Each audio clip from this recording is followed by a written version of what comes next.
quite a number of you are undergraduates. So presumably this isn't all you talk about all the time, consequentialism or anything. So maybe I should say something to introduce what the topic is before talking about its inescapability. Okay, so you have a handout, so that's roughly what I'm going to follow. I'm going to leave out the bit called a complexity in the middle because I should stop at about 25 minutes, I gather half an hour for discussion, and that if I don't cover that, I should be able to cover the rest. Okay, so consequentialism is, at one level, it's a very, by the way, the word was invented as a term of abuse by Elizabeth Anscombe, who was not a consequentialist. And indeed, it remains for many people a term of abuse. I mean, on occasion I've forced to refer to us hapless consequentialists, you know, because there's a sort of tradition of derision of consequentialism. I mean, as a doctrine, it goes back, arguably, to, well, very far, certainly to the 19th century.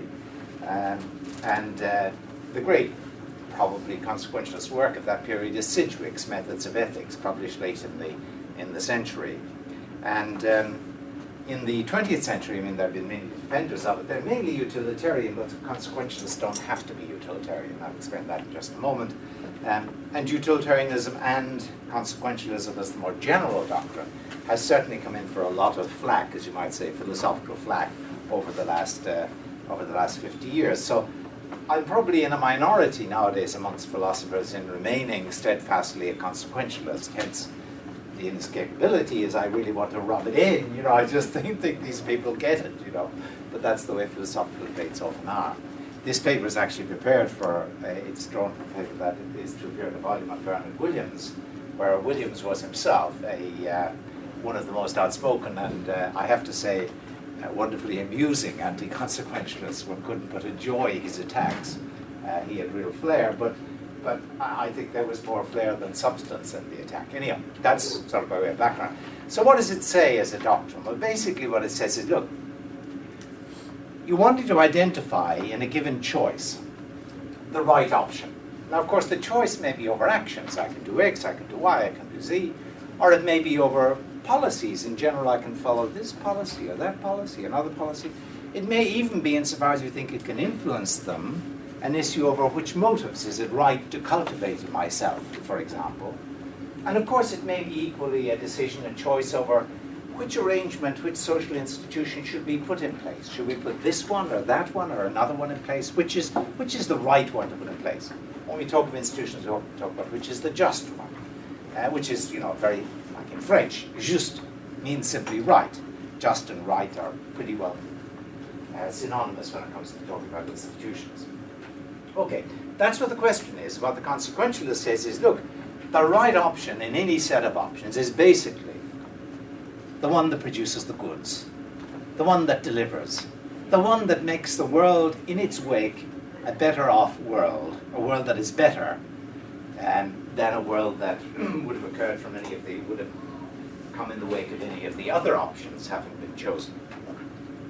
Now I say a better world, or the good, I should say immediately, that for consequentialism, the good is always thought of as something neutral. So for example, a consequentialist, if I'm a consequentialist, I'm thinking about what to do, the fact that this option will really look after me, number one, very well, that isn't what I as a consequentialist would necessarily recommend. What I've got to look at in judging these options and determining how much good they promise to produce is I've got to look at the good impersonally, from anybody's point of view, not just my point of view. The neutral good, let's call it. Okay, so that's what consequentialism is. It's a very straightforward doctrine. It says the right choice in any choice, regardless of what the options are, is, or the right option is that option, that alternative, which compared with the others promises to produce more good than the others, where good is understood neutrally. Promises to do better by the world, you might say, to put it in a sort of slogan. Okay, now that may seem, I mean immediately, well, that seems dead right. I mean, how could you challenge that? But actually, there is a challenge, and a very serious one. I think Williams is actually the one who's put it most seriously. And the challenge is this. Wait a moment. If you think you're going to just determine what to do on every occasion by what produces the goods, what you're going to do is you're going to make yourself hostage to circumstances. because you may find yourself in awful circumstances where the thing you're required to do, if you really want to do most good in the world, is going to be pretty awful. It's going to be the sort of thing you recoil from.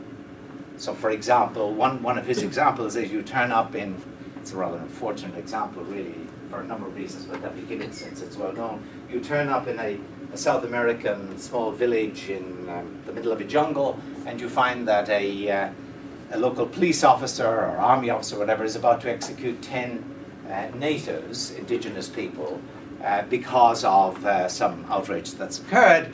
But he's really welcomes, your arrival, you're, whatever, a visitor, you're a tourist, you're a person of status. So he says, in honor of your arrival, what I'm going to do is, I'm not going to kill these 10 Indians, I'm just going to kill one, but you have to do it for me.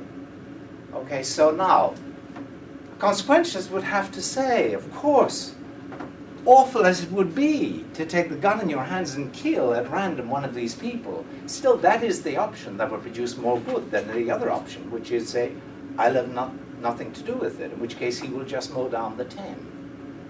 Now actually, as a matter of fact, to make it complex, Williams himself thought the right thing to do was probably to kill the one. But what the consequentialist in general says is you've got to live with that sort of possibility. The world is a harsh place, and if you want to intervene in the world, given how others have done and the awful circumstances there may be, to do the most good, that may mean you've got to, well, the phrase is, though it's maybe an unfair one in some ways, is you've got to dirty your hands. You can't keep your hands clean. You're going to have to do something that's really distasteful if you're going to wed yourself to that doctrine. And his argument was that you couldn't conceivably, as an agent, so to speak, expatriate control to circumstances and the impersonal world in that way, allowing yourself be dictated to by those circumstances, so that what you did was always a function of those circumstances and not who you were. The idea is, well, there are some things you couldn't do, and if you could do them, you'd be the sort of person you wouldn't want to be, right?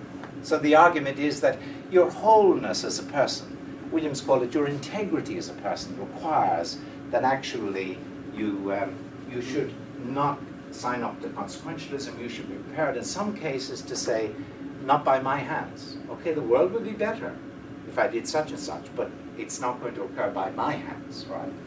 So you might think the slogan of non-consequentialism is something like, not by my hands, right? So the slogan of consequentialism is, do whatever is required to promote the good, to maximize the expected good, or however you want to formulate that more precisely. Okay, so you can see this challenge. Well, let me give you an example. This is a rather stylized example of the conflict. At the period of the First World War, there were a lot of people in Britain who felt that they just couldn't fight and they couldn't support that fighting in that war. Albeit it was billed as the war to end all wars, but it certainly wasn't, and from very early on the spirit wasn't. Now, among the pacifists, many pacifists went to jail in that period, many very heroic. Many of them were Quakers, and one in particular, an outstanding person, was Bertrand Russell, the philosopher. He also, like them, was a pacifist. He argued strongly, we shouldn't be fighting, the country shouldn't be fighting, I won't fight, I won't have anything to do with it, I will campaign against it. And he, together with the Quakers, was locked up for almost a year. Actually, he wrote the introduction to the smaller book on mathematics, something you may actually be studying. It's quite a lovely book in that period. But come 1939, the Quaker friends of Russell's, who had been imprisoned with him, were really shocked at the fact that he was advocating violence in 1939, in the Second World War. And what he explained to them was, look, I'm a consequentialist, though the word didn't exist at the time, and supposedly he didn't use that word.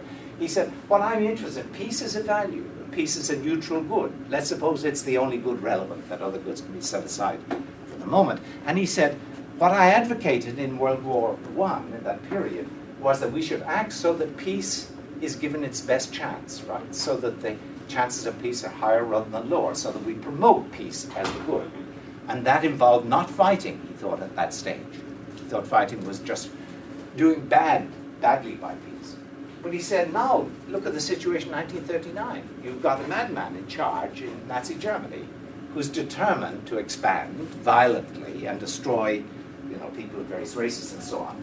And of course, in this case, it's clear that if we really want peace, or maybe it's peace plus humanity or something, then we should fight. We have to oppose this. Now, the Quakers, he was a consequentialist about peace, right? But the Quakers who said you can't do that, because they were non-consequentialists about peace. They wanted to say, you never, ever resort to violence, right? They wanted to say, not by my hands will violence ever occur. Whereas he wanted to say, I will do whatever is required to promote the peace, even if it means not being peaceful, even if it means not being violent. So that's the sort of crunch conflict between the two doctrines, and I hope that sort of brings out that little example brings out the issue. There was one thing else I had thought to add at that point, but well, let's say, taking that example not to make it vivid, let's generalize. So the consequentialist will say, assume you have some account of what the good is. Now, of course, we may differ between ourselves on what matters are good. But assuming you fix that, the right thing always to do is what promotes the good. For you, according to you, that's what you should be doing. Whereas the non-consequentialist says, not necessarily so. Now, yes, this is what I want to say. The non-consequentialists about peace, the Quakers, were what you might call absolutists. They said, in no circumstances should you resort to violence, right? So it's absolutely forbidden. It's absolutely forbidden. Absolutely out. But you might have a non-consequentialist who's not quite as absolutist as that. For example, someone who says, you should not resort to violence except where, and now you might have, there's genocide going on, for example. But such a person would still be a non-consequentialist because they'd be saying, right, it's not the case that what produces the good overall is always the right thing to do. Because they're saying, short of genocide, you should never, ever perform violence, even in a case where being violent would reduce violence overall, promote the peace overall. So I just want to say, so it's not they're not always absolute versus non-absolute. Non-consequentialists can be more qualified than that. Okay, and just then one final thing to say by way of introduction is that the consequentialists will generalize from peace and say that this is true of the good in general, and the non-consequentialist will have many different ways of opposing that. Because all the non-consequentialist says is, it's not necessarily the case that the right option is always that which maximizes the good. It may be, coincidentally, but it's not necessarily the case.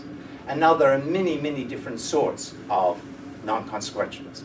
So I'll just mention one because it'll come up later. One very dominant form of non-consequentialism nowadays is the sort of contractualism associated with Tim Scanlon, where his argument is going to be something like this, that imagine we can identify those principles for organizing our lives with one another such that no one of us could really reject that principle as a principle for living together. At least not if we were reasonable. We're reasonable for the moment, I can put aside. So think we've got principles that are reasonably unrejectable. We all say, yeah, that's a fair principle to live by. We should all obey that. And then he says, here's what the right is. It's whatever is not wrong. And wrong actions are those actions that violate reasonably non-rejectable principles. Right? Any action that violates that sort of principle, that's what's wrong. Now, he doesn't say you should always act so that there is maximal satisfaction overall of non-rejectable principles, right? That would be consequentialism. He says, no, you yourself, right? By your hand, you should never let your hands be stained by breaching a non-rejectable principle. Non-rejectable principles, and the sorts of principles we might contract into, hence contractualism is often the name given to this form of non-consequentialism. Okay, Kant, of course, will be another non-consequentialist. He will say, you should always act on a maxim of the kind that you can will should be established as a law we all live by. Not a million miles from Scanlon, actually. I mean, they're sort of in the same, just from a bird's eye consequentialist point of view, they're in the same general area, as you might say. Or someone like Robert Nozick, in the rights tradition, someone who says, Nozick's famous books, Anarchy, State and Utopia, begins, individuals have rights and there is nothing that any other individual or group of individuals can do, should do, without violating those rights. So his idea is if someone has got a right against you, you can't violate it just because, by violating the right in this case, you will maximize the promotion of the enjoyment of that sort of right overall. A right's a right, it's a trump, you just can't do it. Not by my hands, again, is the line. So for example, you might have a government which finds that if we suppress this group, then overall we're going to have, the likelihood is that we're going to have a much more peaceful society in which people enjoy their rights vis-a-vis one another, say because it's a highly sectarian group, that wants a Nazi group, let's suppose. Maybe the Weimar people in 1930 might have thought if we suppress the Nazis, we can keep a republic, a democracy. If we don't, they're going to gather, as they did, snowball support and end up in power and really do badly by rights. A consequentialist would have to say, other things being equal, which they rarely are, that in that sort of case, the Weimar government should have suppressed the Nazis, right? But if you treat the right to free speech and association as a right, strictly speaking, you would say, no, not by my hands, not by our hands, the government. Okay, so that's the dialectic between consequentialism and non-consequentialism. Now, what I'm leaving out is the sort of response that I would favor to someone like Williams when he says that non-consequentialism makes you hostage to circumstances. I actually don't think that's true, and of course if I thought it was true, then I probably would have really reason to balk at being a consequentialist about personal behavior. I'm not going to talk about that. What I'm going to do is rather not give a response to that, make a negative move. I'm going to make a positive move and say, here's a case for consequentialism in at least one area of decision making that I think it's very hard to resist, even though all of the non-consequentialists I spoke of would resist it. So it arises, and this is now the third section, when you move to thinking not about well, should I do this or should I do that, or should I have this policy or that policy, or this motive or that motive, but when you think about should we have this social arrangement or institution in place or yet another one. So for example, take the example of property systems. There are many, many different possible property systems. You can have more public property and a smaller range of private property than we have, for example. And among private property systems, you can have systems that give more restricted rights of ownership and a different basis for titles of ownership. There are all sorts of variations. So one issue in broadly normative philosophy, political philosophy in this case, is which is the property system that has most appeal? Right? And actually notice that that system is presupposed to the moral injunction, do not steal. So when Kant says, on no account should you steal, arguing it's self-destructive and so on, as some of you may know, he's actually presupposing a given property system. In fact, I don't think he's examining that issue enough, because the truth is, do not steal makes sense only insofar as a property system that establishes what belongs to each is already in place. So prior to any ethical issues, I would say, about what we individually ought to do, are these political issues about what are the best institutions. And as stealing relates to property, you get other cases, for example, like, should you be obedient? Well, what's the authority system? Should you be obedient? Should you be faithful, say, to marriage or whatever it might be? Well, what are the mores? Are they the right ones, as you might say, that are in place? Should you give offense to someone? Well, what's the system of civility in place such that this is defined as an offense or not? That's a prior question. So now the question I want to ask is, suppose you think about the political issue of how do we evaluate these rival social political institutions that are presupposed to our moral lives? And in particular, should we be consequentialist in the evaluation or non-consequentialist? Now, as I say, most of the non-consequentialists I've mentioned assume that when you move to politics, you stay non-consequentialist, right? That there's still a non-consequentialist position. I want to suggest to you that that's a very, very difficult place to occupy. That in fact it's very hard to see how you can be a non-consequentialist when it comes to assessing those abstract arrangements. Okay, let me just first of all mention how straightforward it is to be a consequentialist. So for example, if you're looking at property systems, you're going to say, well, now we've got system A, B, and C. Okay, so now we look at the consequences of having one or the other in position. We look at the consequences for how much wealth or how much poverty a system will allow. We look at the sort of expectations it might establish between people. We look at the possibilities it creates for more or less equal relationship and respect.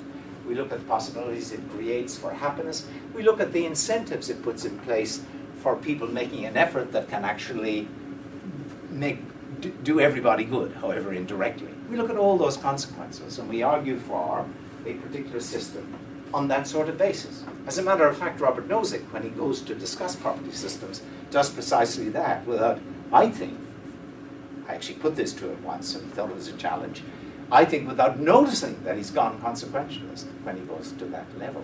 So it's very natural to be a consequentialist about that. Or you ask about an authority system or a governing system. Should we have separation of powers as we have in America, or separation of powers as we have in Britain, where you just get a separation between the judiciary and the legislative rather than within the legislative as well. And you look at the consequences. That's the natural way to judge. But now what would a non-consequentialist be able to say about the judgment between institutions of that kind? And in particular, if you assume that I'm right in thinking that the core theme in non-consequentialism is not by my hands, right? So how is a non-consequentialist to say, oh, we should have this or that or the other, and not on a consequentialist basis, or not only, or not necessarily on a consequentialist basis, but because this answers to this notion of there are some things that are inherently objectionable and are not to be done by my hands. Well, at first you might really be puzzled, because how on earth could you remain non-consequentialist? Now, Nozick thought he had one way. He said, well, what you do is you look at how far rights are satisfied. But as Amartya Sen pointed out very early on, well, you're quite right about Sen, but in any case, that's a detail. You very quickly slip into what actually Nozick himself, I think, was willing to call the utilitarianism of rights, the consequentialism of rights. It's very easy to think, oh, we should have this system, because if we had this system, then people would enjoy their rights much more fully and on a much more stable basis, right? But remember, that's a consequentialist thing, because now we have a neutral metric of the good, a neutral criterion, which is there should be more satisfaction of such and such rights rather than less overall, and you choose this system because it produces more of that good. Okay, and Nozick, that would have made Nozick into a consequentialist. I don't think actually that his position does allow for satisfactory non-consequentialist political philosophy about these institutions. But I'm not going to say any more in detail on that. I just want to end with having a brief word on the main non-consequentialist political philosophy these days, which is contractualism, the one I mentioned earlier. A sort of general, well, it relates to, it's basically Rawls, because Rawls is the political philosopher who most closely corresponds to Scanlon as a moral philosopher. Remember, Scanlon says you should never violate a principle that is reasonably unrejectable, right? That is socially compelling. And his idea is you should never expose yourself to complaint, because you see, if I violate a principle that no one could reasonably object as a principle for organizing our lives together, then any one of you could say, how could you do that, you know? I mean, do you think you're special or something? I mean, I've violated this principle that none of us could reasonably reject, including me. So I'm making myself special. So his idea is the right is what is complaint-proof in that sense, proof against reasonable complaints. But now when you lift that to the social arrangements, how would that work? It won't be enough to say, well, we should have those arrangements such that if they were in place, there'd be fewer immoral acts and be fewer cases where people had complaints against one another. Because that's consequentialism, right? Because it's taking the abstract metric of the good. Minimize complaints of this kind, and now it's using that to determine which is the best system. I mean, that's straightforward consequentialist view with an unusual view of the good.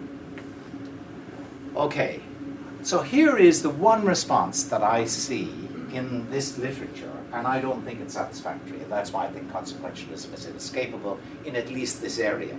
And I think if it's inescapable here, it leaks down, you see. Because if you choose your property system on a consequentialist basis, then that consequentialism is infecting your view about not stealing. You're basically saying you should abide by the best property system, or a system that happens to be good enough that's in place. Okay, so here's the standard view, the non-contractualist, the non-consequentialist view, the contractualist view. It says something like this.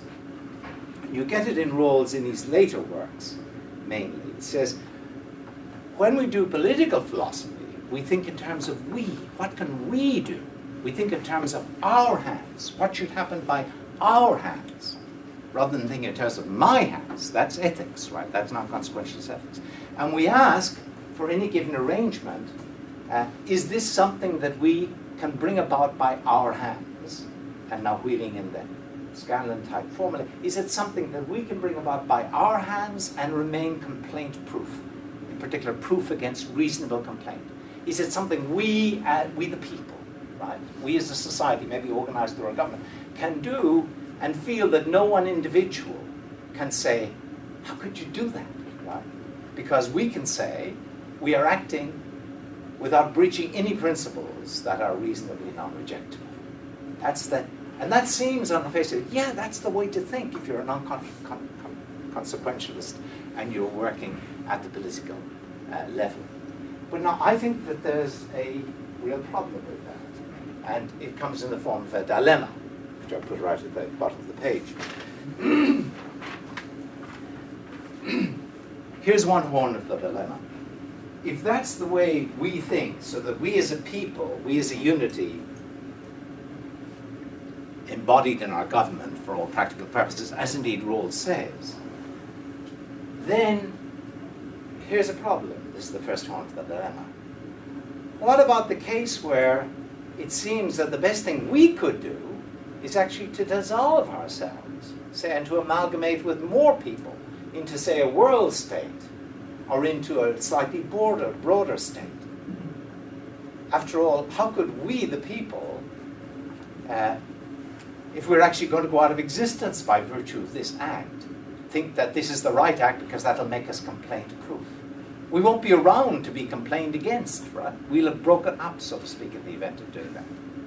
Or let me make it more vivid. Think about the American states between 1776 and 1787. Under the Articles of Confederation, they were one sort of entity. And now, what happened? In 1787, Philadelphia brought another entity into place. But there is no people called we the people. So to speak, the people represented in Philadelphia went out of existence in favor of a new sort of entity once the Constitution came into place. So that once it came into place, the subject that brought it into place was no longer in position to be complained against. So it's very strange to think that this criterion would work when you're looking at decisions that might involve a decision in which the very entity that's supposed to be complaint-proof goes out of existence in the process of the decision. Now, of course, one response to that, this takes me to the second order of the dilemma, is going to be this. Well, the thing is, you're assuming that complaints, as indeed all the non-contractualists do, are ex post complaints. You should do something such that after the event, you can look other people in the eye and say, you have no just complaint against me. Right? You should be able to maintain relations with them despite what you've done, because you will have acted in accordance with principles that no one could reasonably reject. You won't have violated any of those. And the problem I raised is that this entity won't be around to be, so to speak, complained against and to prove complaint-proof after the event. But some might say, well, wait a moment, maybe what we can have is ex-ante complaint-proofness. So as it were, we the people might say, look, this is the right thing for us to do, to go extinct and to embody this other country, or maybe to break up into two different countries like Czechoslovakia, broken up into Slovakia and the Czech Republic. This is the right thing for us to do, you might say, even though we, the people, this entity, won't now exist in the wake of it. And it's ex-ante complaint, that's because we can say to you individuals, you now have no complaint against us for taking this action. We won't be around after the end, but now, will you have any complaint against us? And we say no. But now you ask, this is the horn of the dilemma, how would we the people justify to our members that sort of action which would actually put us out of existence? And surely the answer has to be we'd do it by look, you'll be a lot better off. If we secede, there won't be all these troubles about establishing an agreed Supreme Court, with two ethnic groups or whatever. We'll have gotten rid of that, say in the case of breaking up like Czechoslovakia. We'll have gotten rid of all of those problems, and as groups we can relate to them. But that's all consequentialist, right? That's all pointing out how good it would be if actually we go out of existence. Anyway, I'm going to stop there. I hope that wasn't too dense as a presentation, but I wanted to give you just a sense of what the debate is, and the theme basically being on the non-consequentialist side, it's always not by my hands. And then the problem is, how do you stick with that criterion when you move to the social level, away from the individual level? And we're talking about what we as a community should adopt, whether this institution or that institution, this property system, that property system, this government system, that government system, this territory, that territory, and so on. And the problem there was, an initial answer seemed to be, well, we should ask what by our hands we can do. And that may not be consequentialist, but then the problem is, as I put it, that it's going to not enable you to make decisions that would involve you breaking up, or if it is, it's going to force you to think in a consequentialist way about how those decisions should be taken.